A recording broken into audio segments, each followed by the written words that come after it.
आपके प्रश्न में ही आपका उत्तर है कि जैसे ही कांग्रेस आगे बढ़ती है कुछ लोग पीछे खींचने की कोशिश करते हैं, उनको आप भी पहचान गए। इसका मतलब है अभी तक क्या हुआ मैं इसकी जिम्मेदारी नहीं लेता, लेकिन करण मेरा है। मैंने अनुशासन समिति में बात की है और इस बार निर्णय भी करेंगे, फैसला भी करेंगे और ऑपरेशन भी होगा।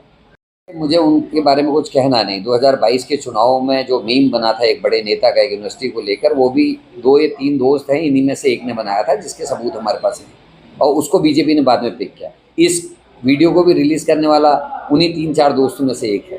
तो अच्छा है हम पिछली बार कार्रवाई नहीं कर पाए, इसका खामियाजा पार्टी ने भुगता। इस बार अनुशासन समिति इसमें करेगी।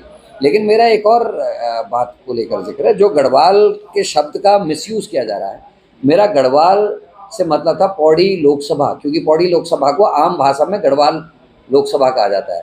और मैंने अपने भाषण की शुरुआत भिक्षा मांगने से की है। भीख मांग रहा हूँ कहा है आपसे, आपकी खुददारी की, आपके स्वाभिमान की, आपकी वीरता की भीख मांग रहा हूँ। जो आदमी भीख मांग रहा हूँ के संबोधन से शुरुआत करता है वो कभी अपमान नहीं करता। मैं तो तीलू रौतेला की याद दिला रहा था, जिनके संतति है, जिनके बच्चे हैं लोग। मैं तो याद दिला रहा था श्रद्धेय सुमन की। मैं तो विक्टोरिया क्रॉस जीतने वालों की याद दिला रहा था। मैं तो वहाँ के मौलाचंद जी की याद दिला था, जिन्होंने गढ़वाल कॉलेज ऑफ पेंटिंग्स की स्थापना की। मैं विपिन रावत की, मैं चौहान साहब की जो नए सीडीएस उनकी जिक्र कर रहा था, मैं डोभाल साहब का जिक्र कर रहा था, मैं हेमवती नंदन मोहड़ा का जिक्र कर रहा था, मैं चंद्रमोहन सिंह नेगी का जिक्र कर रहा था, मैं गौरा देवी जिन्होंने चिपको आंदोलन की शुरुआत उनका जिक्र कर रहा था, मैं वीरचंद सिंह गढ़वाली का जिक्र कर रहा था। मैं जब वहाँ की महान भारत का जिक्र कर रहा था, जिसके नाम से इस देश का नाम भारत पड़ा, क्योंकि वो भी कोटद्वार में पैदा हुए कर्णाश्रम में, तो मैं क्या अपमान करने के लिए कर रहा था? मैं उनको याद दिला रहा था वो कौन भूमि में पैदा हुए जहाँ इतने बड़े बड़े शख्स पैदा हुए, जहाँ के तिलाड़ी कांड के लोगों ने